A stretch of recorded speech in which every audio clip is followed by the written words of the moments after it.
Hidden Object Guru here, joined by. The Gun Wrangler. And no, there's no more Expanse yet, as sad as I am about that, but we are here to talk about another fairly high quality TV show, the first season of Westworld. Yeah, I was surprised. Yeah, this thing had the stink of death on it before it came out, like Yeah. because they threw away the first pilot, they completely reshot everything. It was HBO's most expensive show ever. It sounded like it was going to be a disaster. There were rumors that, oh well, there's so much nudity, and maybe their people were exploited, and there might be lawsuits. Like it was crazy narrative about this, as if PR people were preparing us to expect it to fail. So I had my misgivings, and I loaded it up, and I'm like, oh no, it's just a very good show. Yeah, that's pretty much it. It wasn't bad. It's not bad at all. It's not great. It's not earth-shattering, but it's a solid TV show. Like from beginning to end, I really liked the first season. Yeah, me And too. especially how I mean, have you read the book? No, Oh, I I went the wrong didn't way. even realize it was a book. Have you seen? Oh no, wait. He might not have written a book. He might have just written a screenplay. Sometimes he did that because he was 50-50 a screenwriter and a novelist, Michael Crichton. Yeah. So he might never have written a Westworld book. I get confused sometimes because he wrote three different famous stories that were adapted into movies about people trying to. Oh no, specifically about people trying to start an amusement park and it going wrong, and that those were Westworld, Jurassic Park, and Timeline, all about people trying to start. That's it's a true fact that those are all stories about people trying to start amusement parks and it going horribly awry. He does like amusement parks. He thinks that no matter what humans invent, like no matter how humans evolve, the ultimate expression of that technology It's is the amusement park. Better robots, amusement park. Bringing back dinosaurs, amusement park. Time travel, now we can have super accurate historical amusement parks. That's not a lie. That's the plot of the book. The place is run by an evil corporation that wants to make the most accurate amusement park possible. That was another thing I noticed about all of his work is there's always an evil corporation with very mysterious objectives. Oh yeah, absolutely. Because it's like, okay. By the way, there's ammunition over there. Oh, thank you. Oh yeah, that is a theme he likes to hit on over and over and over again. Damn, are these zombies or what's going on there? I might have. Wow, those are some weird looking creeps. Gray skin and all. Oh, but yeah, he loves evil corporations. He loves amusement parks. I mean, even when he's just writing a screenplay like Looker, it's still an evil corporation has developed subliminal programming. Ah! Chaos Beast. Surprise, motherfucker! Has He ate invented me. some sort of... Oh, no! Can I help with that? I'm trying. Maybe if I try my daggers instead of my... Ah! Feel free to That help. didn't work as well as I thought it would. I'm trying to help, but... Ooh. He just doesn't want to die. Uh-oh. There's something... Oh, wait. He's almost... There he goes. exploded. He's down. I didn't know that could happen. Yes, if I overheat, I explode. Seriously, that's amazing. But yeah, like that had always been a fixation of his. That and not believing in climate change, although that was a later thing.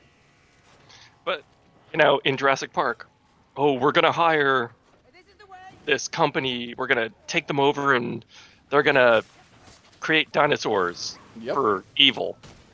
Well, not for evil. I mean, I think they just wanted to have competitive both corporations just wanted to make a lot of money. And it was their, lack of having good security or any decent technology at all that caused the plant to be a disaster. Like literally, Well, the plant why? is a disaster because How do you profit from dinosaurs? amusement parks. And this is something that is mentioned in the book Jurassic Park, and we are now 30 years later, and it has never paid off. Which is, here's how you profit. You genetically engineer teacup poodle-style miniature dinosaurs for people to own as pets. That doesn't seem profitable. Of course that would be profitable. Are you kidding? People would spend thousands upon thousands of dollars every year for dinosaur food. Like, every rich person would want a dinosaur. And you can, as they point out, genetically engineer them so they can't breed on their own, so you're the only one who can sell people dinosaurs. Well, there was also that subplot from the 19th Jurassic Park movie where it's like, oh, we're going to sell them to the military and terrorists. I'm like, why? Well, yes, here's what's going to happen. That was the dumbest You're going to set movie loose ever. a dinosaur, and then someone's just going to drop a J-dam on it. I know. Well, although to be fair, if you there is one thing that would work, that would kind of work. If you could, like the guy who released lions on an entire town, and it really messed up that town for a couple of days. If you could like drop crates full of raptors all over like a civilian city, they would mess up that city pretty good. Like they would just go nuts. But anything bigger than a raptor, no, you just kill it immediately. They're big and slow and not scary. Like, dinosaurs are scary unless you have a gun, and then they're just another animal, but bigger and easier to hit. You know? Yeah, that's the point. It's like, okay, downtown Brighton in the UK? Yeah. Probably a big problem. Downtown Boise? Not so much. Yeah, and that's the thing. It's like it's so funny that the Jurassic Park movies are entirely the story of, and that's why it's funny in the Jurassic Park book. The hunter doesn't get killed because he knows how to hunt animals. But the movie, what do you call it? Steven Spielberg has a rule in a movie that you can never allow a gun to solve a problem, so he has to have the hunter get killed. But the hunter gets killed by being an idiot and forgetting how raptors work, even though he's the one who studied how raptors work and hunt. Yeah, you're way ahead of me. I know, I just realized that. In the book, he does the smart thing, which is he just backs into a concrete culvert. That way they can't flank or sneak up on him, and, like, eventually the dinosaurs get frustrated and try to get in there after him and get shot in the face. Because that's what you would do. That's what would happen. Yep. So. Oh no! I got so far ahead of you. I'm so sorry. But yes. Don't worry. AI Dwarf is here with me. Okay. It's an obsession of his. The amusement park has always been an obsession of his, and the people who came afterwards are much worse writers than Michael Crichton. So those stories got worse and worse and worse with each subsequent movie. That being said, Jurassic Park 3 is mildly entertaining, but oh my god, the Jurassic World movies are just straight trash. Which, it makes it interesting that they've managed to do Westworld such justice when, really, the original version of the Westworld story, it's not like there's some deep idea about AI. It was literally just, if you make a system complicated enough, at some point, at some point it's going to break down and there's going to be a disaster. All systems tend towards chaos is the message of Westworld, and honestly, most of Westworld the movie, not this one. No, I mean, yeah, no, obviously Westworld the movie. Sorry, I should have made that clear. Yes. Fun fact: the co-creator of Westworld. Spoiler alert: we're going to be spoiling the whole first season. Yeah. Just that's going to happen. Sorry, we can recommend you watch it. It's on It came out 3 years ago. It's on HBO's online service. It's on Crave in Canada. Just watch it. It's totally worth it. But fun fact: the co-creator of the park is named Arnold, as I understand it, because Arnold Schwarzenegger spent like 5 years trying to get a remake of Westworld made, where he was going to play the Yul Brynner Man in Black character. That's that. Oh yeah. It went back and forth. There were dozens of scripts written. Like they came really close to production a bunch of times. It was just one of those Hollywood projects that never came together. And in a tribute to Arnold Schwarzenegger keeping the property alive for so long, they named that character after him. I thought it was very nice. Oh my god, seriously? You got a vampire on you? That's why. God damn. Alright, we gotta stay. I gotta be better about staying together with you. I keep Yes. running ahead because I only ever play single player games. That's on me. So yeah, that's why he's called Arnold. Yeah. I just thought you'd be Not know that. interested to know. Yeah. It's such have you seen the original movie? Oh, years and years ago. Okay. Yeah, because I thought they did a surprisingly good job with. I don't know who plays Logan. Dude, immediately, as soon as you said, I'm going to stay close to you, Oh, I what thought do you you were immediately with the rest of us. I thought you were with the rest of us after I saved you from that guy. I didn't know you were going hunting for some stuff. Sorry. Here. All right. I saw the other two guys here. We all moved forward. I thought as one, but no. So yes, it's interesting. It's playing with the audience's expectations because William and Logan, Jimmy Simpson, and I don't know who plays the other guy, Yeah. are clear, one-to-one analogs to the stars of, to the main characters from that movie. Like, the guy who just can't get enough of Delos and Westworld, and the guy who's not really sure he should be there. And and of course, in the original, it's a much simpler story. They're there, they have a bit of a party. The William character is a little nervous about the situation. Then Logan gets killed by the Man in Black, and everything goes nuts. Yeah. And then the rest of the movie's just a chase scene. This show has much greater aspirations. It has a lot more depth. Why? But Oh yeah. it's a pretty. Yeah, there's a lot of thought that has gone into this this show. I can't say anything about what it has to say about AI yet because I don't know where it's going, right? But I want to see where the show is going with it because the AI stuff is very shallow. But the whole idea of an underclass rebelling is very well done. Mm-hmm. Well, it's because, here's the other thing. The idea of Westworld is if you give people this idyllic little town, Yeah. people just rape and kill to their heart's content, when most people really don't want to rape and kill. I know. Although, that's something weird is, we only follow a few people who want to rape and kill. And, the show has a very dim view of humanity, right? Yeah. The thing is, we have to assume, given what we see, the little bits we see of the other people, right? That I would say probably the vast majority of the customers are just going there, having sex with prostitutes, going on runs to capture banditos in the wild, shooting it out with gangsters. They're playing the hero. Exactly. I would suggest that most of them are, and then there is a subset. No, the Nurgle Trail! Don't know why I thought that was dramatic. Where are you? You're right there. There we go.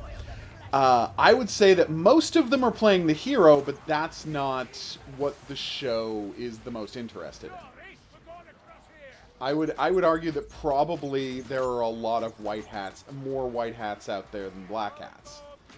Yeah. Within the show, because as we see, we don't see Curry Graham and his wife are basically the only regular customers we spend any time with. That's the rich guy in the pilot who they try to go on the posse thing, and then he shoots the bandito in the head during the bandito's speech. Very fun scene, by the way. Yeah. But I have to assume that is the average look at what the park is, and the people who want to do horrific things and scalp people and rape and murder and burn down village are few and far between. I would assume.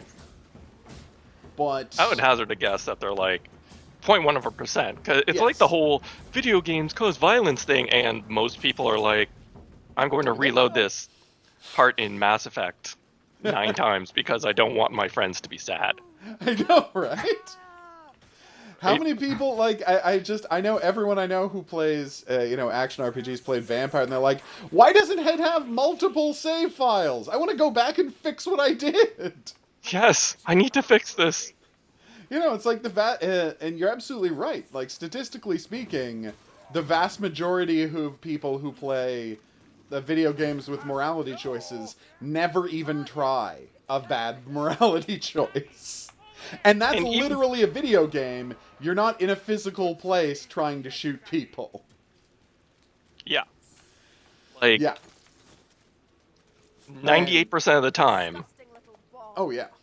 People are going to want to be the hero. They're going to want to feel like they're awesome heroes saving people. That's just how people are. Like, 100%, that is my belief about Westworld. And we are only seeing the tiniest percentage. And let's face it, Logan, by comparison, it's not like he is truly... he's not a great guy, obviously. But he's not that much of a nightmare. He's just a guy who sees this as a video game, right? Fundamentally doesn't see this as a real experience in any way, shape, or form, and just does whatever he feels like. Oh, God darn it, I thought I was close enough. Oh, wait, hey, somebody else freed you. I didn't have to. Hey. Yay! What the hell is this? Oh, no. It's a blight Slime stormer. tornado. I hate that. Got him. Hey, Q, I've only ever been caught in it once. So, yeah, like, even Logan is a sleazy creep, but Yeah, that's what happened to me. I hate that guy. But he's a sleazy creep, but he's not... Like... He's not raping and murdering, generally. He really isn't. He's just going off and doing, he's going off and trying to do more and more extreme missions within the game. Well, that's the other thing when you see that one-eyed guy trying to talk to him over dinner, yeah, he's basically like, this is a living pop-up ad. I know. I will treat it as such. I know. I just close this pop-up ad. I'll just shoot him in the middle of this restaurant. Yep. Oh, God. Yeah, and I mean, there is a wildness and a craziness to those scenes of, like, how casually people would treat the lives of these, these simulacrums, right, that live in this place. And that I think really resonates. It does make sense that they would treat them that way. But I think some would, because there's always that. But I think a lot of people would want to role play. That's the thing. Yeah. People are there to role play. They're not to treat it... Again, they're not to play it like it's Grand Theft Auto and you're running over prostitutes to get your money back. You know? Like, most people, I don't think, do play Grand Theft Auto that way. And I don't think many people would play, and it's weird to use the term play, but play Westworld that way. We're only seeing the worst of the worst. But the problem is, for the denizens of Westworld, like, every one of them at one time or another has been the victim of the worst of the worst. Yeah. And so they've got a lot of resentment built up once Ford programs in the ability to, or activates, to start remembering things. And how chilling is that in the first episode, where they're like, I program reveries, where they're going to start thinking about stuff that happened to them in the past. And one character's like, they don't have past. And he's like, no, I know, I'm just simulating them thinking about their lives. I'm like, oh, God. This is a bad idea. This is a terrible idea. This right here is a terrible idea. This can only go terribly. And of course you figure out right away that that's exactly what Ford wants.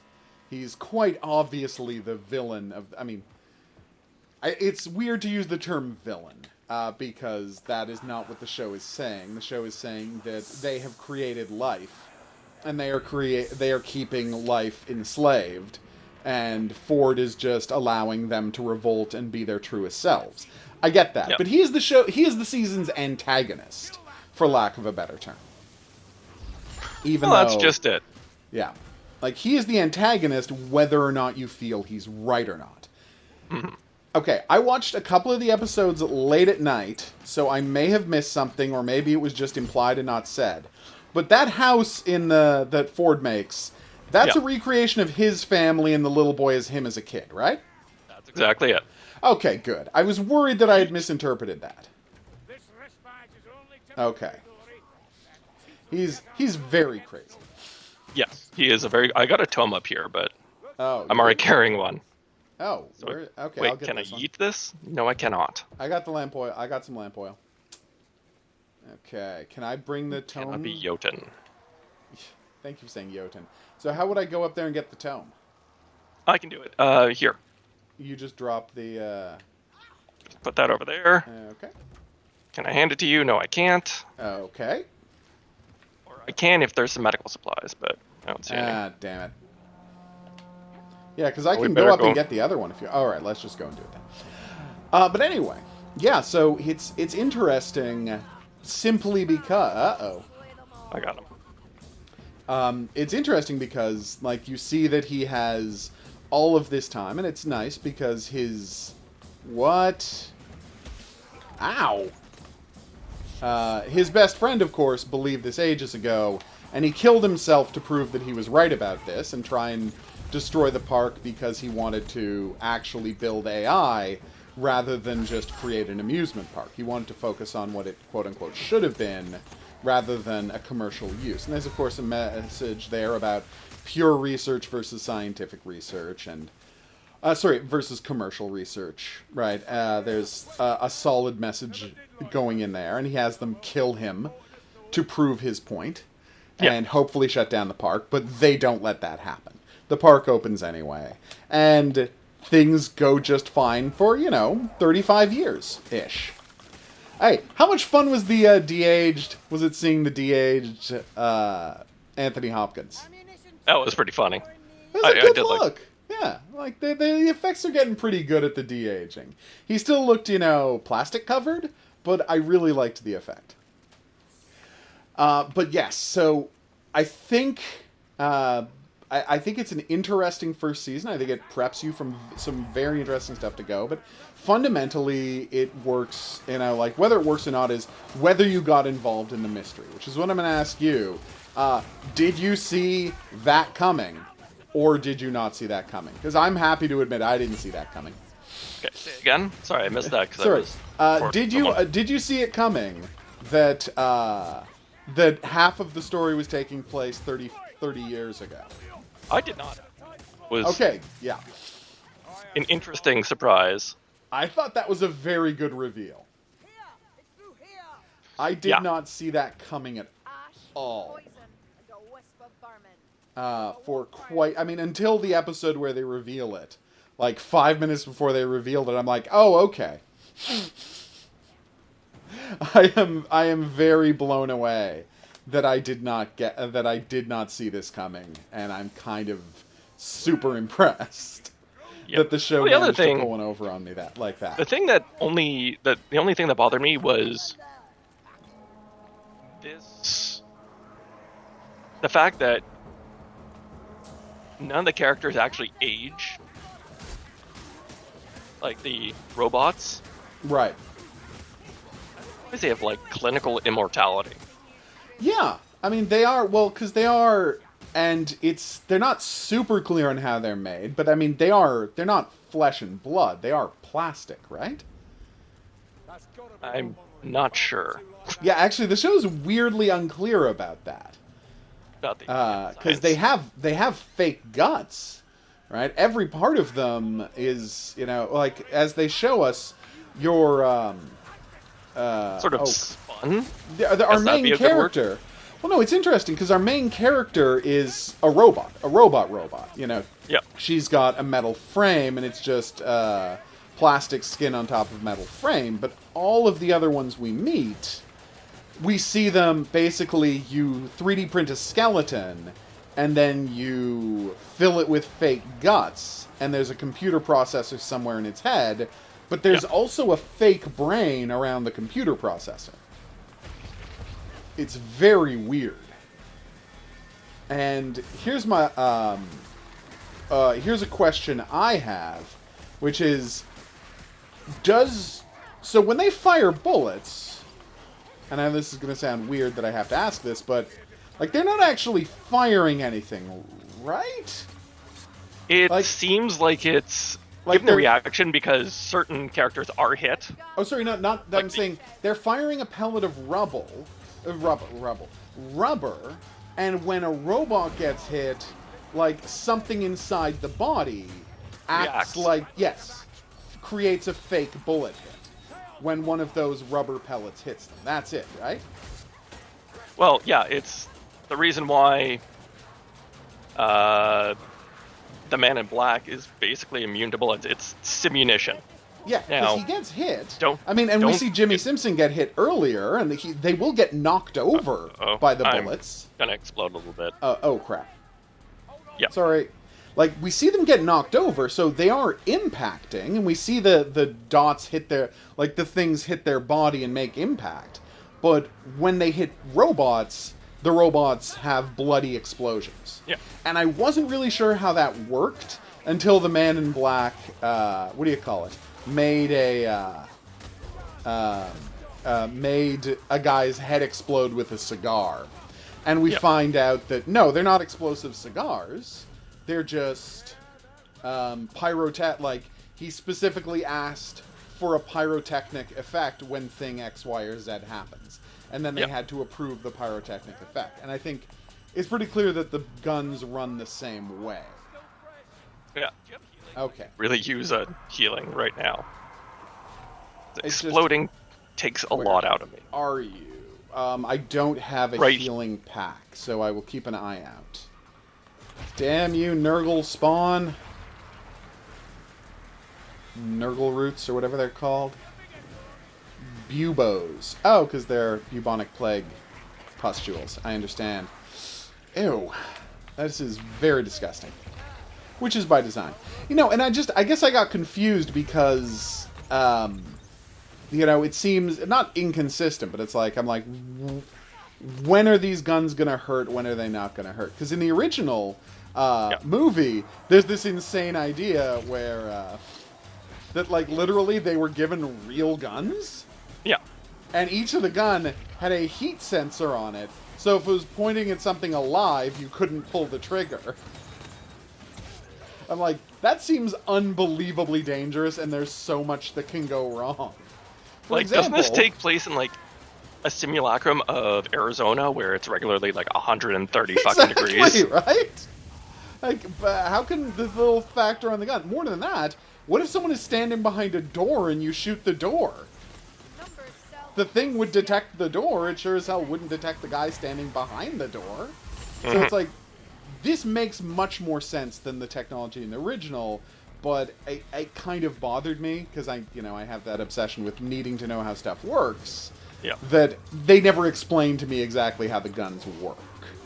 It's not a big problem by any means, it doesn't break the show, and I guess you're just supposed to take it on faith that it works, just like you take it on faith that even though they seem to be fully human in every way, these are still robots. Yeah. That can be taken apart and repaired. And, oh my god, the endless... And I mean, I know it's the subtext of all of the world, and this kind of exploitation is what the whole show is about, but all of these sequences of the workers down below sexually assaulting their the passive dolls. Yeah. Oof! Yeah, that was hard to watch. That was rough over and over and over again, because it doesn't... And I know they have to allude to it and show it over and over again to remind us just how terrible these dolls' lives are. Lives, in air quotes. But wow! It was pretty bleak to have to watch. Found one of the pustules back here. Okay. Yeah. But no, I had no idea the reveal was coming. I was completely surprised, and that is a triumph of writing, and more than that, a triumph of editing. Because you don't... I would say that I don't know how you reacted to this. I didn't even notice, like... I mean, I guess I noticed on one level the parallel journeys, right, that the Man in Black and William were taking, but I didn't get the significance of it. You know, and... Because the whole time I'm thinking, oh, okay, the Man in Black is the...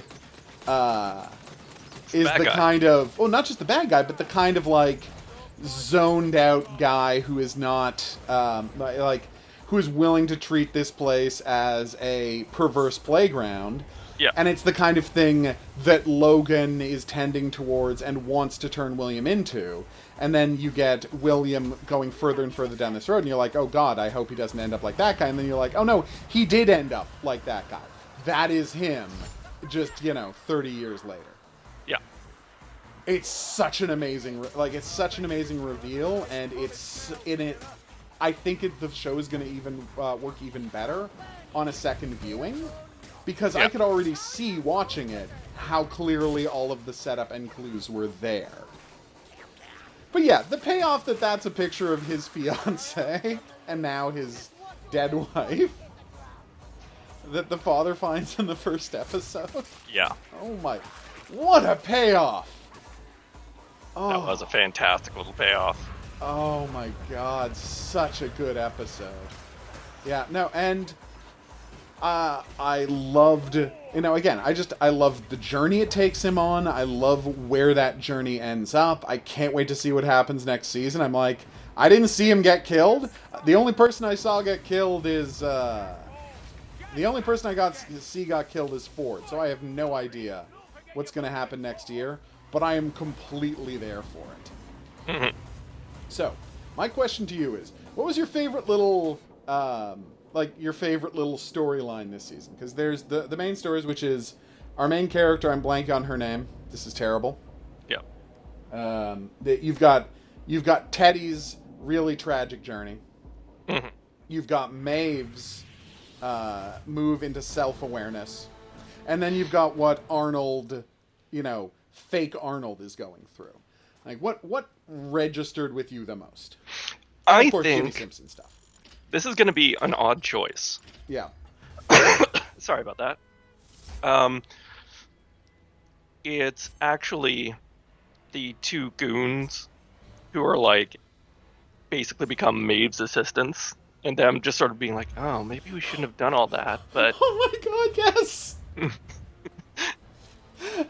Oh god, every time you start that moment, right, where he he sees that he's trying to fix a bird. Yeah.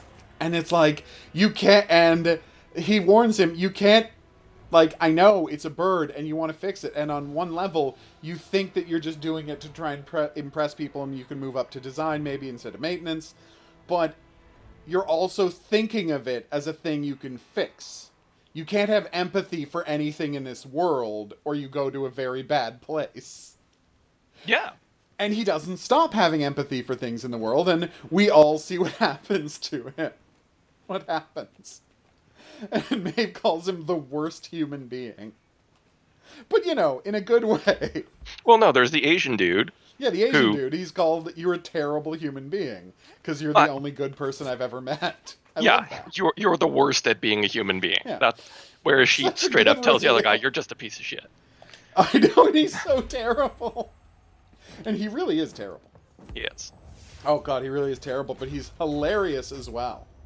Mm-hmm. Yeah, I actually saw an interview with him talking about the show and how tough it was because, they never, it was shot so weirdly that he had to be, they shot all of his and the Asian guy scenes completely separately, right?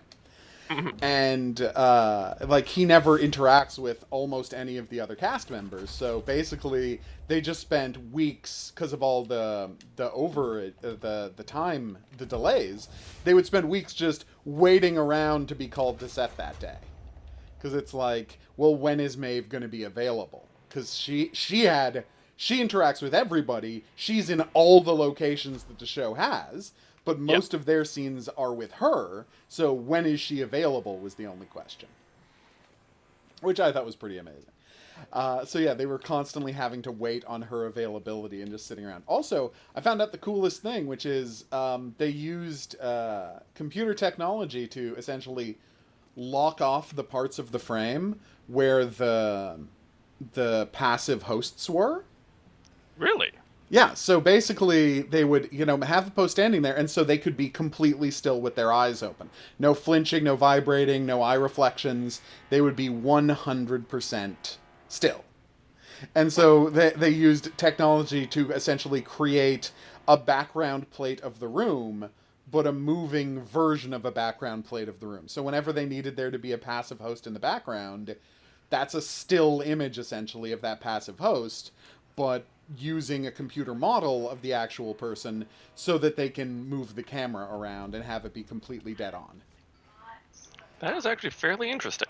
Yeah, no, I mean, I was blown away when I heard how the tech worked. My personal favorite thing they did this season is Maeve's storyline, because I got so invested in it. William having killed her and her daughter, her, wanting to going back to being a settler, her, like, having all of these memories of her previous version of her life, her getting more intelligent and all of that. And then, like, I was so invested in her escape and her plans and her desperation.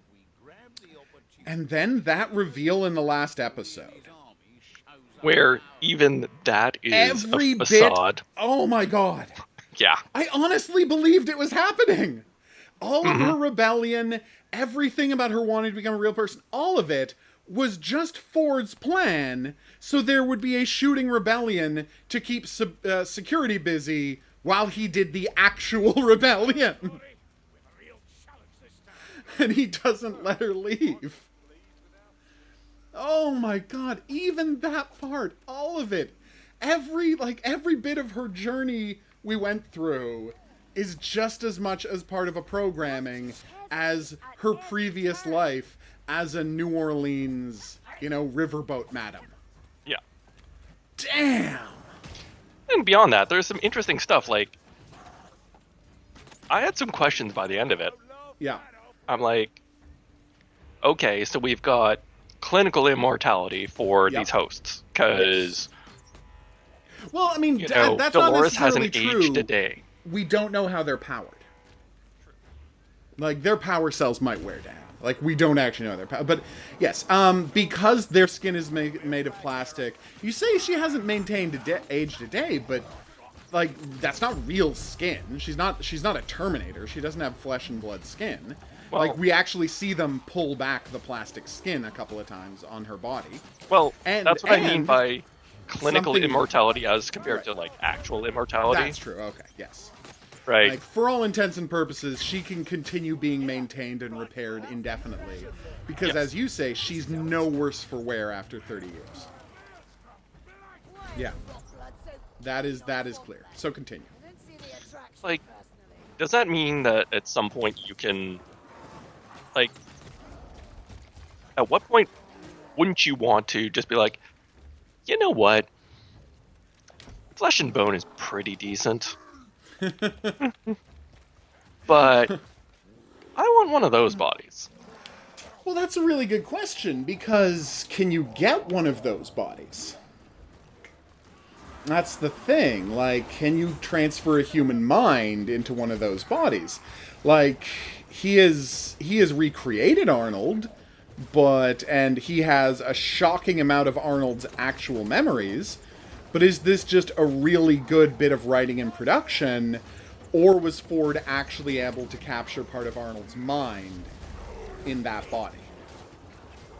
Again, very good questions that we don't have answers to. Yeah, and we do not have answers to in the first season, because that's a really interesting question. If human and machine could become one, that would be an interesting solution to a lot of these problems.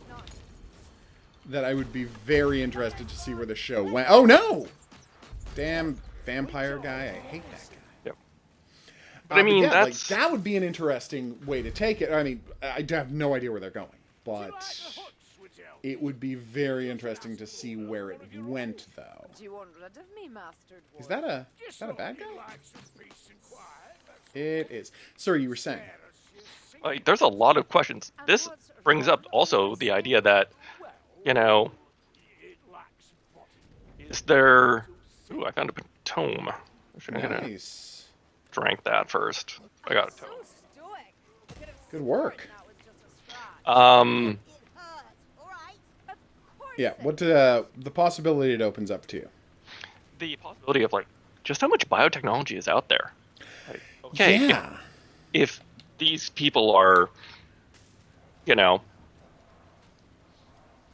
Well, and that's a really good how do I question phrase it? It's because like, okay, can you get cyborg parts? You know, in this world, yeah, probably. I mean, if they can 3D print a person, there's no reason to imagine you can't get artificial organs. yeah, Because they're 3D printing, unbelievably real people, full working human skeletons, like working muscles. I have to imagine in this world, and I mean, we today living in our world are not super far away from being able to 3D print replacement organs, right? yeah. Like, because right now they can build you a couple of minor things based on your own DNA. They take out your own DNA, they 3D print a frame based on your own DNA, and they like grow some liver around it. Now it's not ready to start putting into people, and having function as their liver, but we're not that far out from it, are there? I have to imagine in the world of Westworld that is, there, that they're well past that layer. So I have to assume medicine is much better. People are living longer. Huge amounts of diseases have been cured. Like, since we don't get a look outside the park, another thing that, like, think about it in terms of just even competitive sports. Right. Oh, right. Okay. Well, I see what you're saying. Yeah. No, that would completely change the game. like, okay, why would I want flesh and bone legs? When I can have, plastic and essentially future muscle legs. Yes. That's a really good question. Yeah, like if anyone can become, a much more powerful cyborg, the role of sport in the world and competition kind of immediately falls apart, doesn't it? Yeah. Or what about, they have all these robotics. Oh, that's a chaos spot. Oh no! Hey, we did half damage, third damage to him already. Nice. But anyway, yes, they have all of these bits of tech. What do you call it? If you have all of these different ways to make robots for things, well, then why do you need? Whoa! Can't you have? I mean, there are presumably robot guards everywhere and things like that. There's presumably like war is not being fought by humans if there's any war at all. Yeah. Like, obviously, this technology would not be restricted just to an amusement park, I have to assume. Yeah. The AI stuff, we know that is held to the amusement park, because half of the season is just trying to get the AI code out of the park. Like, that's the plot of half of the season of this show, is a bunch of people trying to remove the code for how the hosts work out of the park. So we know that the AI stuff is just in the park. But the tech about building robots, that can't be exclusive to them. It just can't. Yeah. Well, like, that would be immediately, disseminated. No, the military would be like, we're taking this. Oh, absolutely. And you can try and stop us. It won't work well. Yeah, like, I could see that they would have the code. Like, I could see the AI code and the personality code, that. So I doubt that there are, well, I mean, I don't have to doubt. I know for a fact that nowhere else in the world has human-like robots like this, because that's why you're still spending $50,000 a day to come to Delos, right? Yeah. You're still spending $50,000 a day to come to Delos because nobody else has this, but I can't imagine the robot technology itself, the thing they use to build the host, that can't be just in the park. Because like you said, it wouldn't be allowed to be.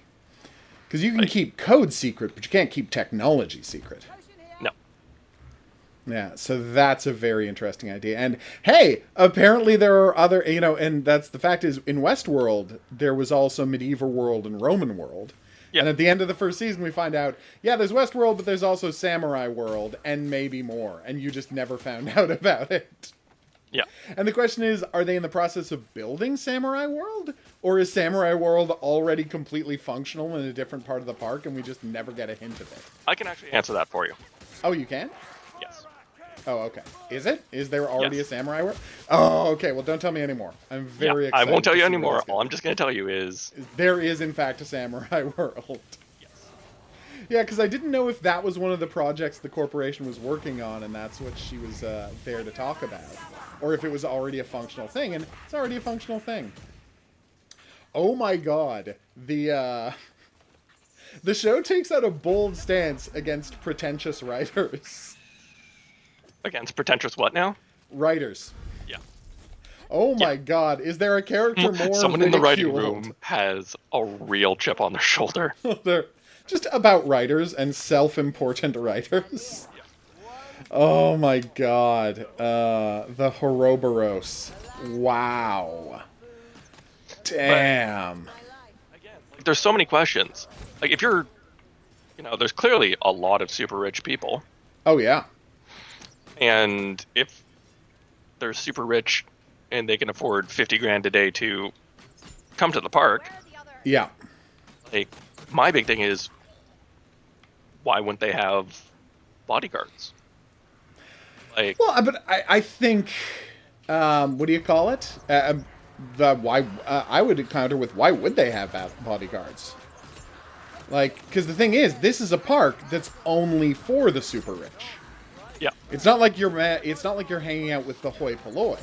Like, you're just hanging out with super rich people.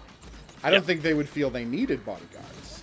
but bodyguards are as much a functional thing as whatchamacallit, as a status Safety symbol. thing. Yeah, Right? That's true. I see that, but I would counter with, again, all of these people are the super rich.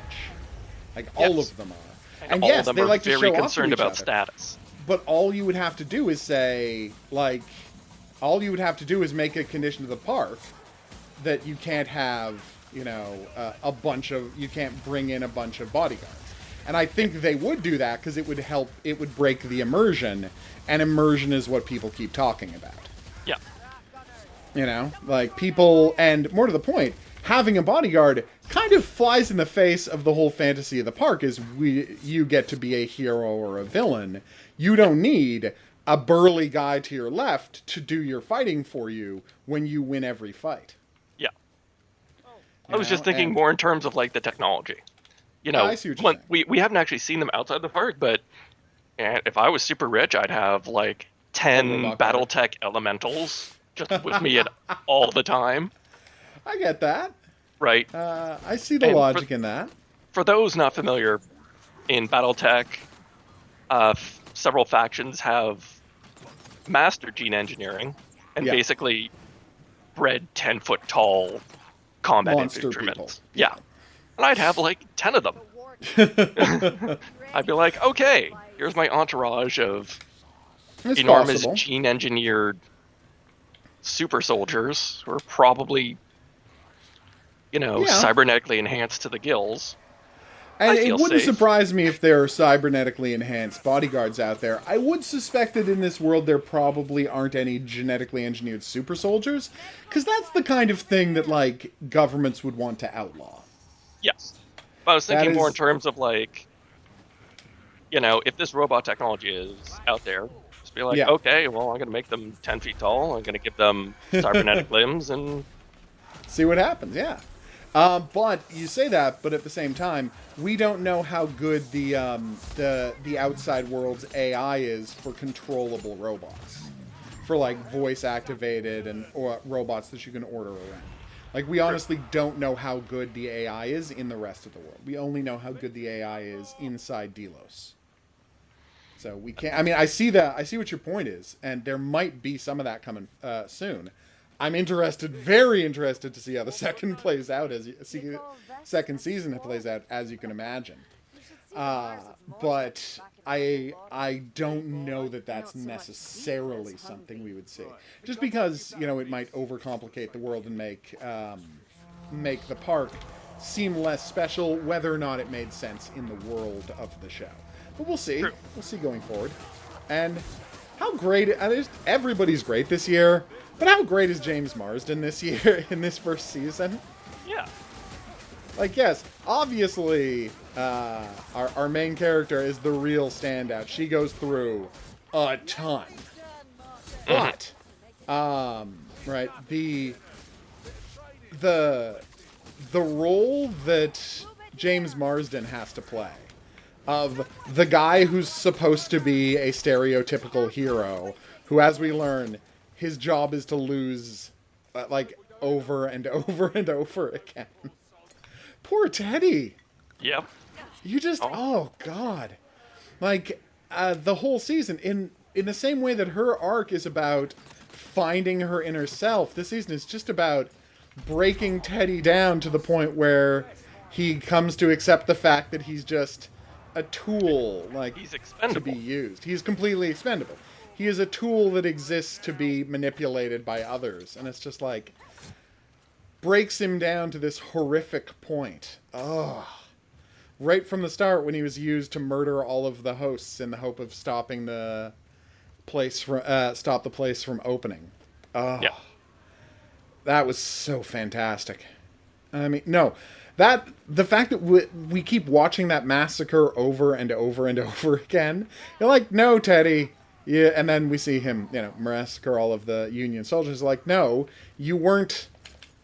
You weren't a witness to the massacre. You were a participant in the massacre, obviously. You were the architect of the massacre, even. And then it turns out that there wasn't there wasn't a nefarious colonel at all. There wasn't a crazy cannibal monster. There was the woman who you have been programmed to do whatever she says. Yeah. Oh, such a good payoff for him. Such a complete shattering of everything about him. Now, what a great character, what a great character arc, what a great payoff at the end of the season. This has been, like,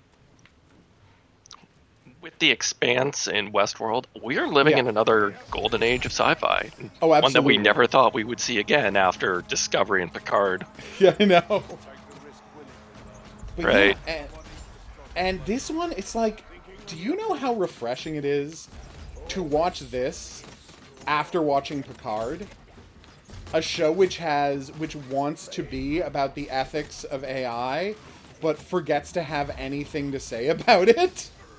Or forgets to have ethics. Yeah, well, that too. But it's like, not only does it have no ethics, it doesn't even know what it's trying to say about AI. Like, it doesn't have a clear thought or message or anything in its head. Whereas this show is actually about the stuff Picard wishes it were about. Like, the way I describe it is, Picard has 6 separate ideas about what AI is, and none of them are consistent. Right. Whereas this show, right from the start, is humanity has created a new life form, but instead of respecting that, they have tried to commodify it and use it, making very clear slavery analogies. Yeah. Because they dehumanize the hosts in exactly the same way as people involved with the slave trade dehumanized their slaves. Yeah. And I mean, yes, these literally aren't human, but that doesn't mean they're not alive and they don't want things. They don't have depth. Like, it doesn't mean they're not capable. The only reason they haven't been capable of evolving is because they have put limiters on all of their brains. Yeah. And that's the key, right? Like, all of this time, they could have been their own thing. Oh my god, I'm so sorry. Pause for 1 second. Just trying to see who that is. Right? They could have been developing and evolving and becoming, fully rounded, fully sentient creatures this whole time. And that's what Arnold wanted. But they've been held back for 35 years at this point by the profit motive, which, again, the slavery comparison is impossible to miss. That it's like, and just like in slavery... way back. Like, way back in the swamps. Sorry. I know, I keep forgetting. But I mean, the thing for the comparison to slavery is so clear because it's not just, yay, I'm battering ramming. Because it's not just the commodification of a sentient life form, it's the fact that, so and so many, just like in actual slavery, that there are X amount of people who know it's wrong, right? Who know it's wrong, but understand that there's so much money to be made that they have to keep doing it. Okay, I got a guy trapped inside the battering ram. That's a weird look. Thank you. Right? So there's people who know that this is iffy but want to make money. There are people who have completely dehumanized the hosts. And there is Ford who wants to lead a slave revolt. And that's, the arc of that first season. That there's all of these different looks at what do you do with this what do you do with this permanent underclass that in this case was literally built to be slaves.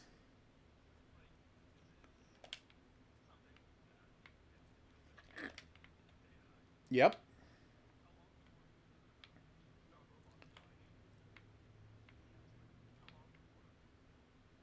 Yep. No, it's true. Like, as, Japan is building robot caretakers for the elderly right now. You know? That's something they're working on. And how long until they get complex enough that you have to ask them whether they want to do that? Yeah. Yeah. Going. Well, yeah. Yes. Which is kind of crazy. Yeah, it is insane that it's like you go back to the measure of a man, and that's like whether Data deserves sentience and deserve to be recognized as a full person, or whether he's just an appliance. And then we cut to Star Trek Picard, 40 years later, and oh no, they've just built tens of thousands of things that look like Data that exist only to do jobs, and no one ever thought or talked about the implications of that. Like,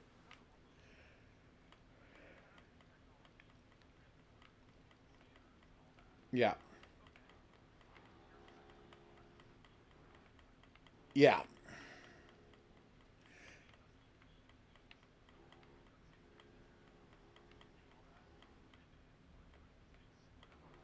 Yep.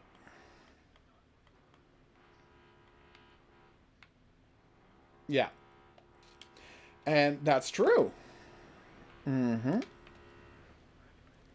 But now, they've got these, but they still need, people to actually build ships and go outside and do repairs in zero gravity and low and zero oxygen environments. And so they decide, oh, let's have our slave race to deal with that. And that is what they build, and no one really questions it in a very strange way.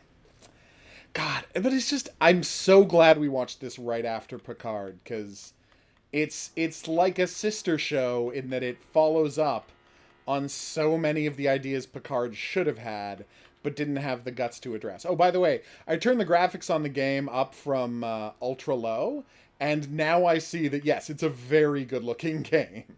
I should have mentioned that earlier. This thing is gorgeous. Like, I still had to keep them. Oh yeah, I had to keep it around the graphics around medium so my frame rate doesn't stutter, because I don't have the best graphics. I got a 5-year-old graphics card, but it's a very good looking game. Like, I'm startled by how beautiful this thing is. Way to go, developers. So yeah, the first season is amazing, beautiful character work. It's one of the rare shows where you're like, this cost $9 million an episode, and you're like, I see every dollar on screen. Yes, I think it was worth the $100 million they spent making the first season of. Oh, hey, you got the tome. Good. Or did you not get the tome? I will pick it up. All right, but yeah, it's like it is worth the $100 million you spent to make this first season of the show. Oh yeah, there's the healing. Okay, thank you. Yeah, we're about to have a boss fight, I assume. I won't. I won't. I got it. I got it. All right, healed, ready for the boss fight. Let's do this. Oh, hey, it's another one of these arenas. Nice. Ah. Oh, well. Uh-oh. You can set them on fire with that thing, right? Uh-oh.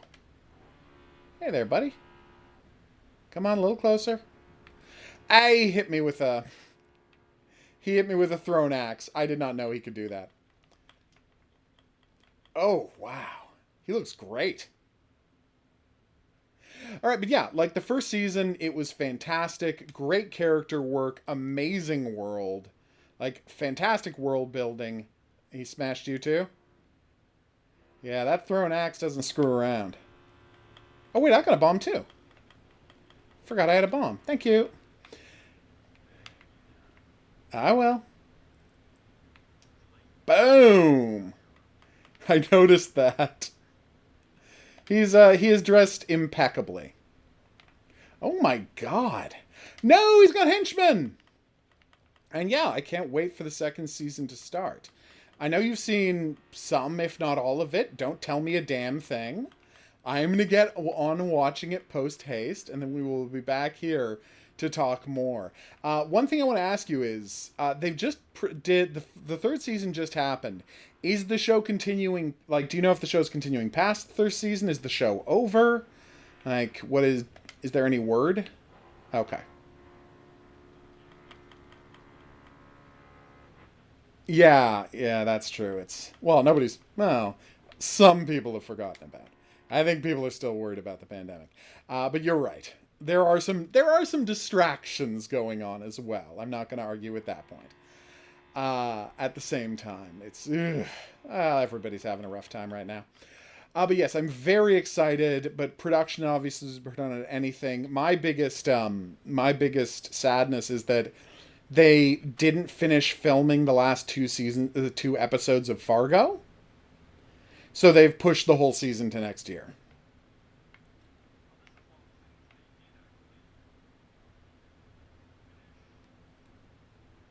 What? Follow me.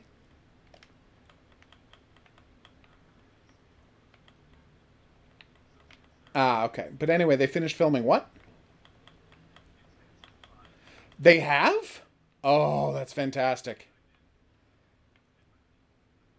Okay, I can't see you. Yeah, I can't get back up there, can I? No, they're not letting me get back up there.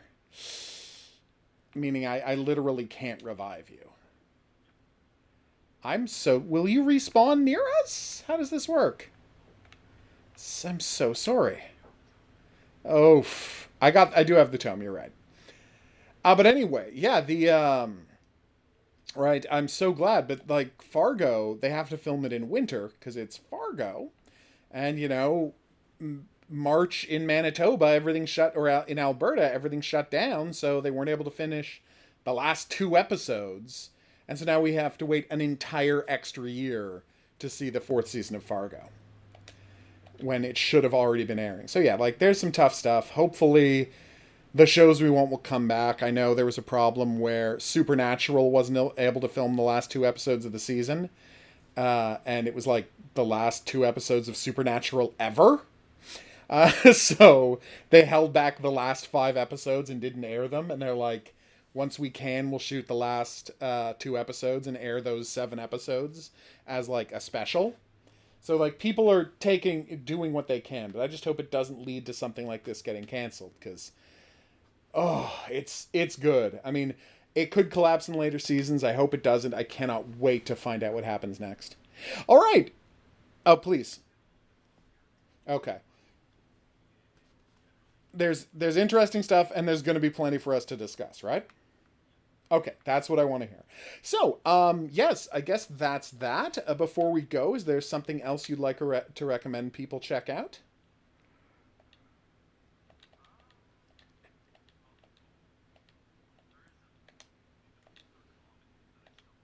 Yeah.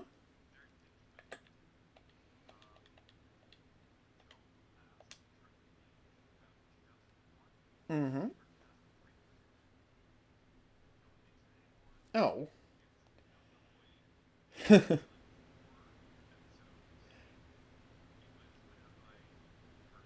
Okay. Of course. Well, no, they always owned Vertigo. They just they let it be separate for a long time and then they stopped that. Yeah, they created Vertigo as a home for Sandman because they weren't comfortable publishing it as a DC comic, and then it ran fairly independently for a lot of times, and now that's over. So Bast is what it's called. Bast Eternity Games. Okay. Oh. Oh, nice. Well, now I'm kind of excited to hear more about this. Okay, so, and is this findable places? Oh, okay. But it's very good. All right, so check that out. We will see you back here for more Westworld after I've had a chance to watch the second season. But until then, I'm going to say check out the buttons below if you'd like to see more. We also there's more podcasts from us talking about a variety of shows. Tick, lots of The Expanse, just a ton of incredibly fun stuff. So join us back here for that. But until then, we're going to say that's right. Au revoir.